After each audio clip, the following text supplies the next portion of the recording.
Anne Graaff and Christopher Culpo, thank you so much for making time, for composing such wonderful art for Bode Electrons. This is the 4th year that you will be part of the festival, the 3rd virtual participation, online participation, and the 4th in total. Thank you so much for being here.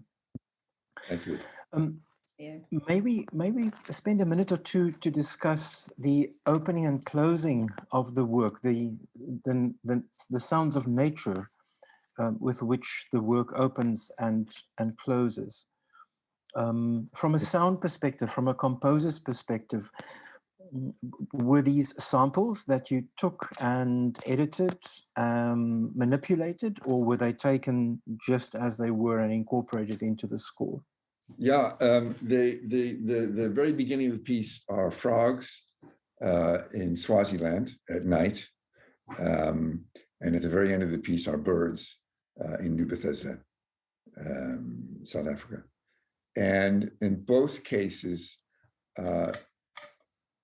both recordings, there was so much going on that all I did in terms of manipulation was try to tamp down certain frequencies of ambient noise. There was a wind mostly, which is always a problem outside. But then mostly it was just their actual calls. Right. So the technical side of it was actually pretty straightforward. Right. And musically speaking, are these two anchor points for the score, or are the sounds actually more relating to or referring to the anthropomorphic nature of, or the anthropomorphic qualities of the visuals? Is that the actual? They actually relate much more on the global theme of the piece. Right. They came into the process late. They weren't a part of the original thing, and in part they came about because of the text. And there was a lot of back and forth on how much text, what text, and should there be the quote, et cetera, et cetera. And as that was coming into, really the quote changed the way I thought the piece should start. Perhaps we should ask Anne. Sounds. I thought it created atmosphere, really very immediate and poignant atmosphere. I mean, it seemed to me the problem was to just show the images with whatever sound. What would the viewer pick up on without any signs pointing this way or that way? So at some point, I toyed with the idea of taking Anne's speaking voice, just speaking casually about the piece, which is what I transcribed later. But then I wasn't sure I can make that work. And then I thought just a little bit of text, not too much, but then that became less and less and less. And then the quote just sort of led to the idea of sounds. Yeah. Mm-hmm. Beautiful. But I'd like to pose the question to Anne about the destruction of nature, the impact of humanity, of us as humans on nature. That is a very important part of this work. Am I correct? Certainly. I mean, you've put your finger on the theme in a sentence. Yeah. I mean, the piece is about extinctions and the increasing number of extinctions of all life forms on the planet. Right.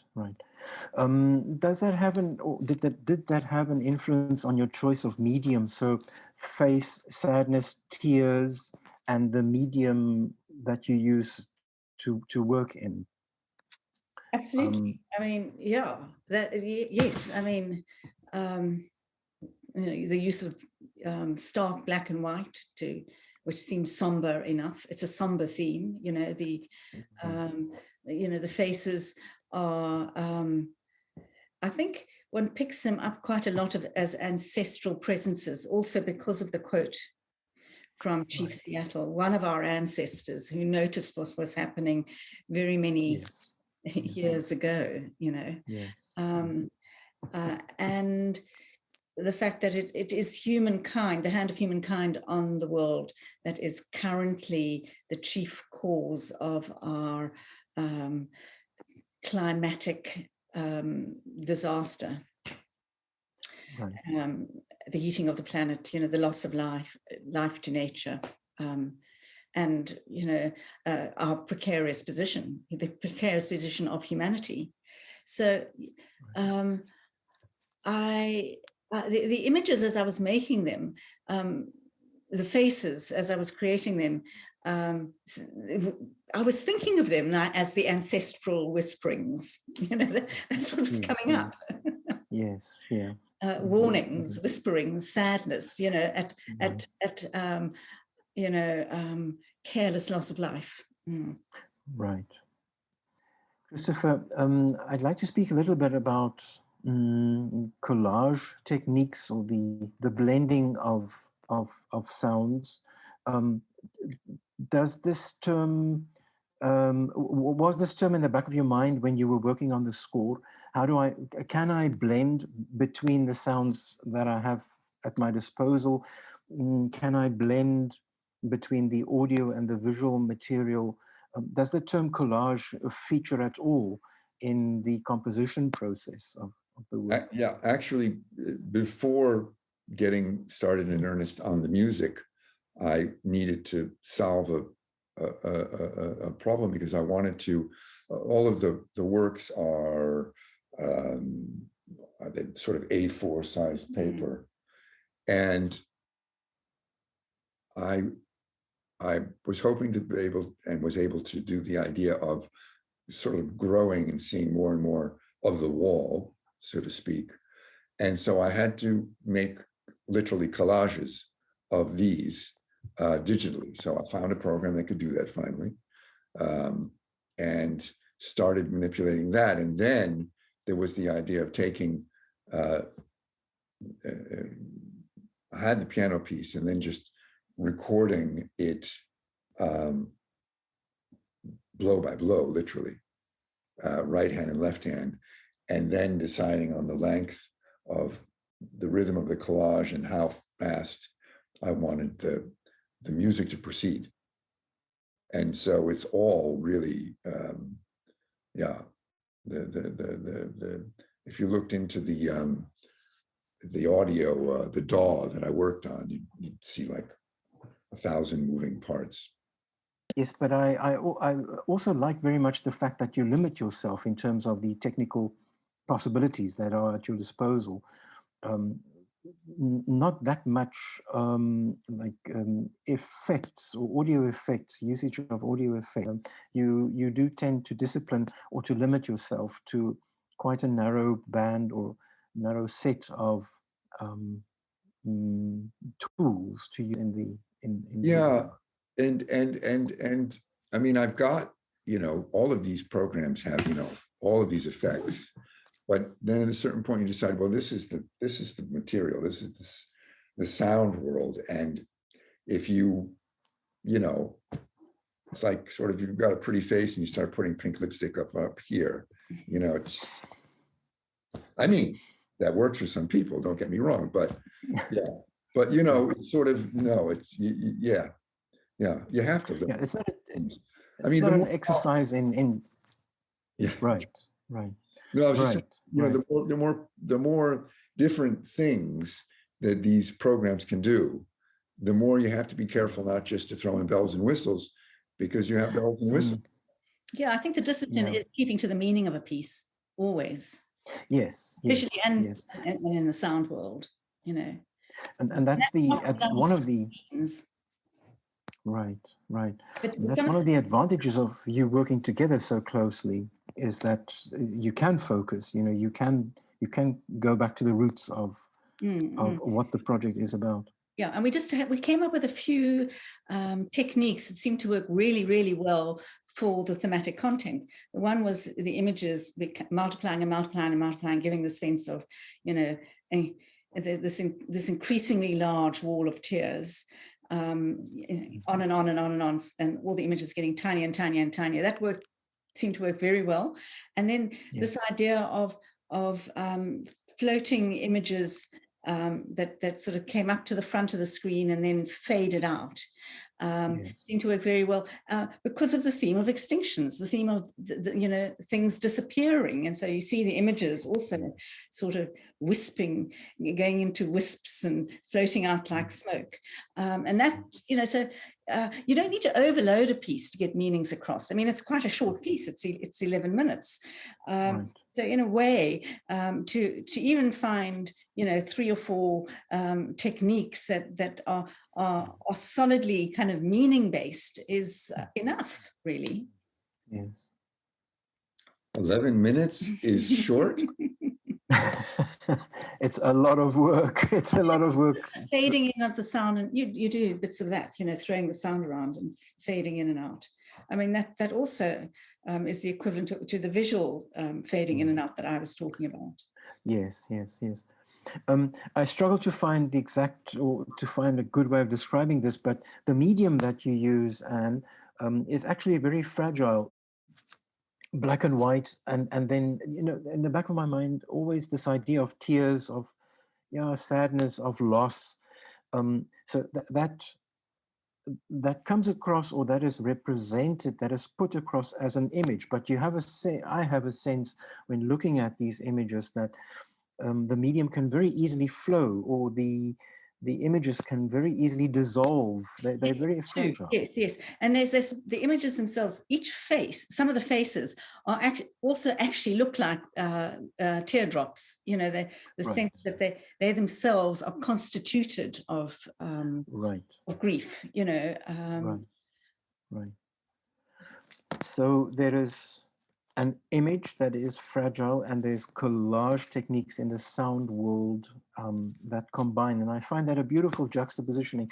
It really sets the it gets you, it catches me out, you know. It's hang on, this should actually be moving image, but no, it's because of the medium that you chose that the image wants to dissolve, and then you've got these collage techniques that support it from the score's point of view.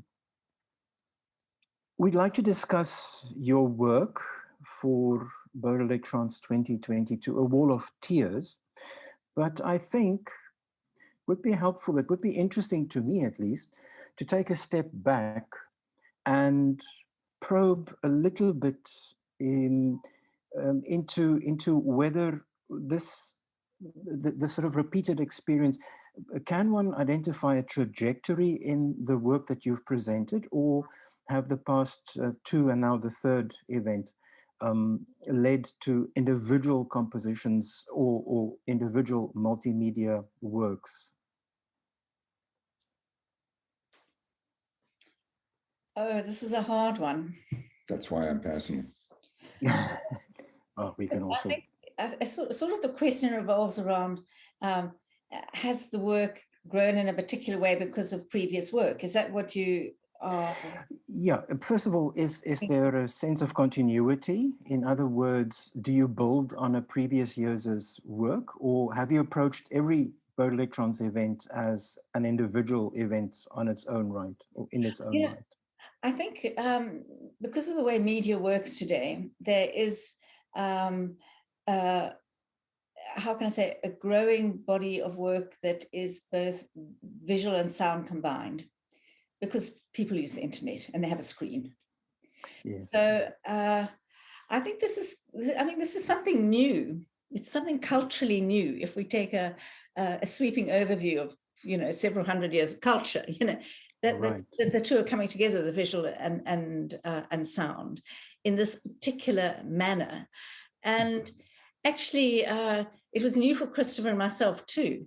So I really think what maybe has happened is a growing confidence in the use of a medium, and the ability to perhaps link visuals and sound, that itself is an art, you know, it's kind of like a new art. Of course, we've got the history of cinema, but I mean, for composers specifically then to link their work with music and I mean, with sound, with visuals and vice versa. Sure. And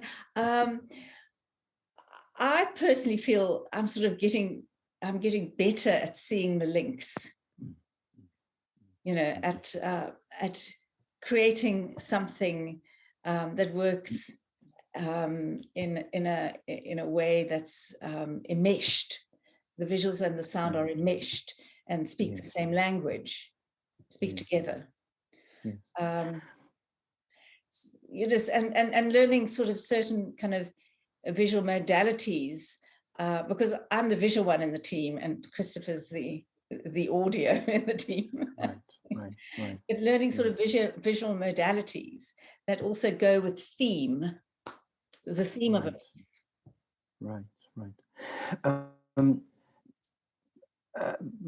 Do you prefer to work alone first, create an artwork, and then hand it over to be set to music or to be accompanied by musical by musical content? Or as a visual artist, do you immediately think this is aimed at a multimedia audience, and as the final product will be intermedial, multimedial? How does that work? Well, you have to realize this happens in a very informal way. We live together, huh? So it happens in a very informal way, and there's a lot of, you know, give and take, and, you know, and casual banter over breakfast or whatever. So I mean, you know, that is happening, but it's often Christopher who says, "Look, I want you to give me some visuals. I mean, so that I have something to lift off on." But I wouldn't mind if it was the other way. You know, how it starts is I say, "Theo's breathing down my neck. You need something to give him." So, I mean, I've actually had the good luck in the last 3 bowed electrons, and I don't think it's going to continue like this, maybe, but I've had the good luck of Christopher bouncing off my visuals. So that's because my head's in in certain thematic content, and you know, I've been running with it, and then we have found a way to make it into a piece for the bowed electron. So, I mean, for me, that's really fortunate, because I think, I mean, the artwork takes quite, the way I've been approaching it, it's not necessarily so, but the way I've been approaching it, each video over the last 3 years has been a considerable amount of artwork and has taken a considerable amount of time. So, it has been the case that I've sort of finished the artwork and then Christopher has started on the piece. Understand. However, I find it's to me, having listened to this latest work repeatedly, watched and viewed it repeatedly, it is, I have the impression that there's a very strong bond, and that there's a continuous dialogue taking place between the two of you in the creation of especially this last work. And I can say that what does happen is in the, you know, when we get towards the conclusion, when the piece is kind of forming up, we do both sit in front of the video and watch it and comment and think about what might work. Me ignorantly, perhaps offering some thoughts about the sound, and Christopher in a much more informed way offering some thoughts about the visuals. But we do go backwards and forwards, and we do, you know, have ideas. And I also, with Christopher's video, have ideas of, you know, what might add to the thematic cohesion of the piece visually, you know, in terms of the way the video is working and what video can do, you know, like transparencies coming in and out, or finding focal points on the screen and you know, visual language. Yes, indeed. That's a very strong cue, the term visual language. I find it interesting listening and watching viewing the work, I find it very interesting that you've created an artwork that's basically it's stationary. It is imagery, and now Christopher, I assume, comes along and he edits this, and there's a certain pacing to this edit process. There's a rhythm attached to that.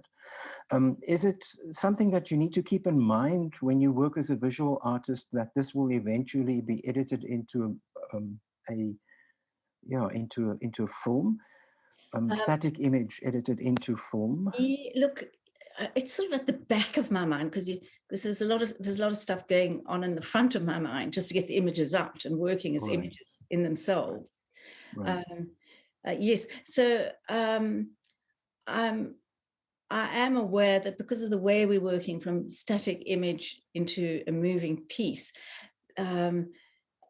well, for this particular video, there had to be a multiplicity of images. So it was really more the point this time round that there had to be, enough of the faces, enough of the birds, the butterflies, everything, in order to get meaning across, because the meaning of the piece is about the multiplicity of extinctions that are happening on the planet. So it was more that I had to really gear up the production, if you know what I mean. Yes, make sure that there was enough material to meet meaning. So we are jumping around slightly. However, I'd like to throw in this question into the mix. So both Electrons has a reputation of being quite eclectic, juxtaposing things. Yeah. Who would have noticed?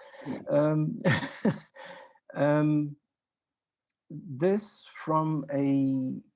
from an organizational perspective, this has been done on purpose, because I'd like to attempt, at least in the beginning phase of establishing the event, I would like to expose an audience, a local audience, to many different disciplines, many different approaches to working with audio, with media, and intermediately. So it's been a conscious decision. Does this play a role at all in preparing work for the symposium, or do you simply ignore this fact and think, well, we need to focus on an artistic outcome and we go for it? I'm just really, the obsession is to put together a coherent piece. Right. That works. Right. And what we have to work with here is a piano, a couple of microphones, and then what I can do on the computer with it, with different audio programs and video program. Right, right. And then it's just sort of, there's always, as with machines, a little bit of discovery, like, oh, they can do that. Yeah. And sometimes it turns out to be something that is useful. Right, right. However, over the course of the last 3 years, there's definitely a coherence in your sound world that you bring to the work, which is it's that's mainly until I learn another instrument. It's the same piano, although there's more than one piano on this recording. Yes. I didn't want to work in. I had an original idea, but I wasn't able to do it, which was to actually record several different pianos. And then work them together, knowing that all the tunings would be different. Yeah. Play differently. But I was only able to actually use two, and then use different sort of phasing, detuning to sort of go in and out of it, so that, well, I hope it's not so obvious. Oh, there's another piano, but. I find that very, very beautiful in the soundtrack, in the composition, in the musical composition. I find that very beautiful. These, the fact that you're using slightly different tunings and definitely different timbral footprints from different instruments. Recorded really, indeed, yes. That adds to the pacing. And it supports the editing pacing process and the rhythm of the editing process very beautifully. So to me, there was a very poignant, 2/3 through the way, a very poignant change in timbre of the entire instrument, which really struck me. It's very, very beautifully done, very effective. And I think that this is actually a very important contributing factor. The fact that you're using different instruments, a very important contributing factor to the success of the work, to the impact of the work. As you know, working with resonators yourself, when you record a piano, halfway decently, and you go back and listen to it and you're thinking, well, am I going to tweak this or that? You realize that there's not really much improvement to be made. I mean, I know there are real, mixaholics who are able to equalize this and that and this and that, but every time I start to fool around with it, I just listen to the straight cut, and right, it's so rich already. Right. I have a couple of questions about Christopher, your musical background, your musical training. We've covered that before. However, I'm still Christopher. I'm very interested in learning whether your training as a jazz composer, jazz performer, how this informs the way in which you compose intermediately in this particular work. Well, actually, a lot, because the underlying piece, this piece is built on a piece that I recorded a few years ago, a solo piano, sort of improvisation. I say sort of because I'd been working with certain ideas, and then this piece came out. And then when I had to get really moving on this piece, and I was thinking about the subject matter, the basis of the piece are these low, very low, repetitive, basically bells tolling. And I just thought that made sense with what was going to happen visually. Right. So in this instance, the playing, improvising part was the generator of the material. That afterwards, then I looked at and started to, do the usual stretch it. Right. Add a section based on some other sounds that came up, and so in this instance, very much so. I think it's hard to say. I mean, when you're a piano-based composer, I suppose, there's always a tendency to sit down and plink around, plink and plunk, and test things out. But it's hard to say exactly how apart from when I just, play a piece and decide, oh, that's good. It's hard to say exactly how it works in, but it definitely does. Right. However, you yourself play, how much does it, depending on the project, you know that it can be much more a part of it than other times. Right. However, you did notate the final score for this work. It's not really. No, parts of it were, I had transcribed parts of it and then worked with it a little bit. And then, because it's total collage. There's very little of it that's straight playing. Right. But then it was a lot of cut and paste, and yes. Felt more like an art director at a magazine. Right. Move the handbag over there. Let's put the belt there. Yeah. Right. I what goes through my mind is a combination of sampling and performance, sampling and improvisation, edited together into a final project. I think is pretty much spot on. Yeah. And there was a little bit of playing around with the samples, but not a ton. Yeah. There was just a couple of moments where I wanted an effect with a long sound, inverted, but not, you know, those old sort of tape tricks. Yeah. I find I have to be careful with. It's like a spice. Okay. Yes, yes. Which is a very interesting point, because it harks back to analog reel-to-reel ages. And you know, the DAW-based composition process, editing process, really lends itself to exploring and exploiting the potential for technology to, you know, to relive those times, almost to relive those sounds. Yeah. And it once again, it is very, very effective in the work. Are there musical motives, short sections of the musical material that are associated, closely linked to relating to visual images, or is it completely is this a completely independent process, audio and visual? It's curious. There's some dialogue, but I really was more interested in having each of the image and the sound in itself to have a very clear trajectory, and they kind of mimic each other, but I didn't want any too specific, you know, crash of the cymbals when, you know, the clown appears or something. Yeah, no Mickey Mousing. Yeah, not too much. Yeah, dangerous.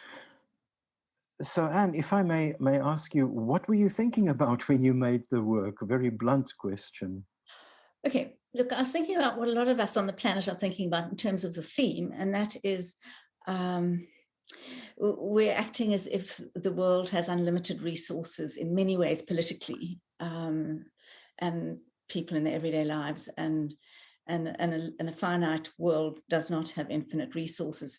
And we are in a period now, it's consequently called the Anthropocene, which we all know about as the hand of mankind influencing outcomes on Earth, and unfavorable outcomes that are putting the planet in a dangerous position. And life forms on the planet are going extinct at an unparalleled rate in the current century. We know that 70% of the insect population has disappeared, all sorts of facts like that are really, if you stop to think about them, are absolutely you know, heart-stopping, really, you know.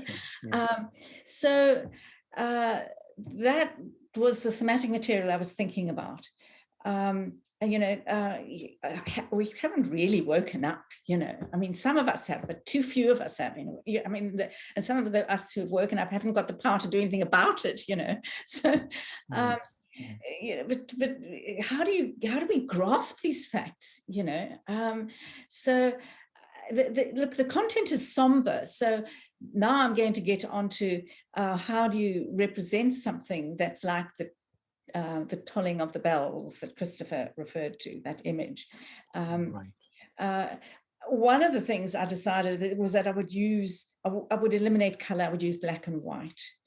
And then I was also feeling the sense that there's a huge amount of, you know, grief in this acknowledgement of all the loss of life. And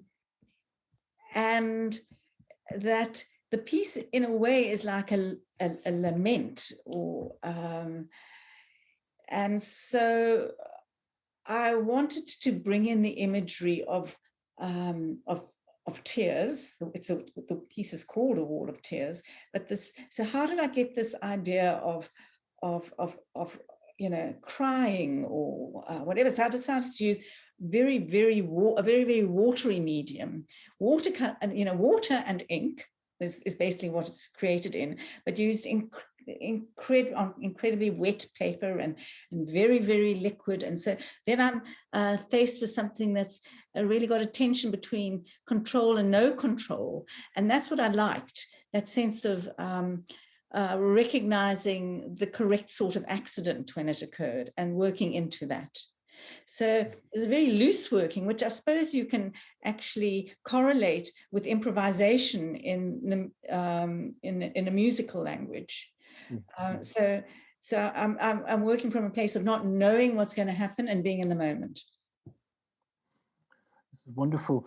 Christopher, I sense that this is actually quite a crucial question, a crucial point, serving as inspiration to the musical side of the work. Did you latch onto what Anne was thinking, so to speak, or did this get you thinking on?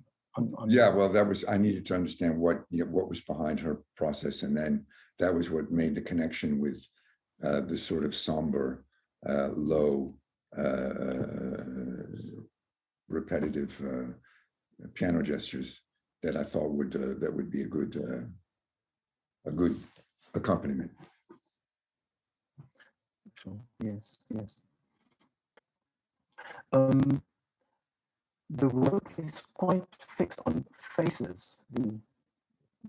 Much of the imagery revolves around faces, and some of them quite contorted. Is that an important theme for you in this work? It relates to this, what I've spoken about the Anthropocene. It is the age of the Anthropocene. It's human beings who have created this dilemma. And the faces are also,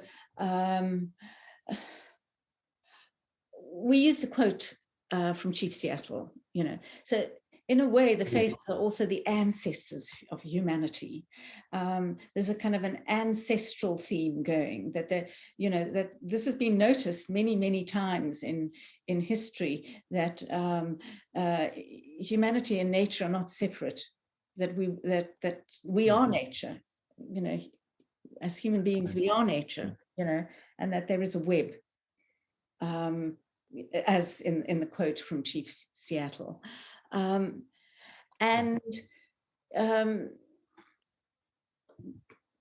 Yeah, I mean, so it seemed important that it was also to use human faces, but I didn't want exclusively human faces. I wanted to create that sense that there's of the web. So I also used the image of the butterfly. The butterfly, I think, came first because butterfly wings have eyes.